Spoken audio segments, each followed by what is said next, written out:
அம்மையை போக்கும் வீரபாண்டி கௌமாரி அம்மன். வீரபாண்டி கௌமாரி அம்மன் கோயில் சிறப்புகள் குறித்து இந்த வீடியோவில் காண்போம். தேனியில் இருந்து கம்பம் செல்லும் பாதையில் வீரபாண்டி பகுதியில் அமைந்துள்ளது கௌமாரி அம்மன் கோயில்.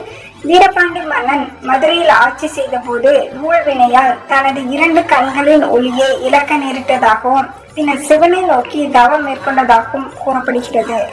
பின்னர் சிவனின் ஆணைப்படி கௌமாரி அம்மனை வழிபட்டு பார்வை பெற்றதாகவும் அதற்கு பரிகாரமாக இந்த கோயிலை கட்டியதாகவும் கூறுகிறது தல வரலாறு. இந்த கோயிலில் அம்மன் கன்னி தெய்வமாக காட்சியளிக்கிறார். கௌமாரி என்பது சப்த கன்னி தெய்வங்கள் ஒன்றாக கருதப்படுகிறது. கண்ணோய் கண்டவர் அம்மை வந்தவர்கள் அம்மனை தூய உள்ளத்துடன் வணங்கி தீர்த்தம் பெற்று சென்றால் தீராத நோயும் தீர்ந்து விடுகிறது என்று பக்தர்கள் நம்புகின்றனர். தல விருட்சமாக வேப்ப மரம் உள்ளது. இந்த கோயிலின் முன்பு கருப்பண்ணசாமி கோயில் அமைந்துள்ளது. இதுவே காவல் தெய்வமாக உள்ளது. காவல் தெய்வத்தை அடுத்துள்ள முன் மண்டபத்தை கடந்து பிரதான வாசல் வழியாக உள்ளே நுழைந்தவுடன் கம்பத்தடி மண்டபம் அமைந்துள்ளது. இந்த கம்பத்தடி மண்டபத்தில் தான் சித்திரை திருவிழாவுக்கான கம்பம் நடப்படுகிறது. பின்னர் மகா மண்டபம் உள்ளது.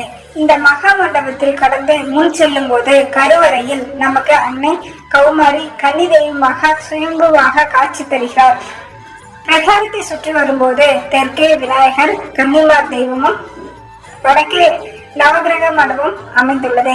இந்த கோயிலில் சித்திரை திருவிழா மிகவும் பிரசித்தி பெற்றதாகும். ஒவ்வொரு ஆண்டும் சித்திரை மாதம் முதல் செவ்வாய்க்கிழமை கொடியேற்றத்துடன் தொடங்கி 22வது நாள் 8 நாட்கள் திருவிழாவில் முக்கிய நிகழ்ச்சிகள் சிறப்பாக நடைபெறுகிறது. இதில் கொடியேற்றம் நடந்தால் முதல் 21 நாட்கள் அம்மன் விரதம் இருப்பார். 21 நாட்களும் அம்மனுக்கு மாவு பூஜை மட்டுமே நடைபெறும். நைவேத்தியமாக காப்பு அரிசி மட்டுமே படைக்கப்படும். திருமண யோகம், நோய்களுக்கு நிவாரணம், வேலை வாய்ப்பு என பலவற்றுக்கும் இங்கு வந்த பக்தர்கள் வேண்டிக் கொள்கின்றனர்.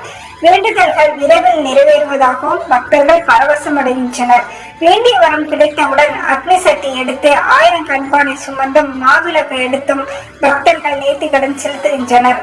அம்மை குணமாக வேண்டுவோர் சேற்றை உடலில் பூசி அம்மனுக்கு நேர்த்தி கடன் செலுத்துகின்றனர்.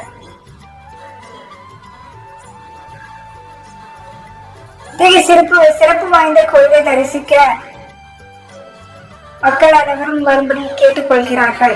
மீண்டும் ஒரு நல்ல வீடியோவில் சந்திப்போம். இந்த வீடியோ பிடிச்சிருந்தா கண்டிப்பாக சப்ஸ்கிரைப் பண்ணுங்க, ஷேர் பண்ணுங்க, கமெண்ட்ஸ் பண்ணுங்க. மீண்டும் ஒரு நல்ல வீடியோவில் சந்திப்போம். நன்றி, வணக்கம்.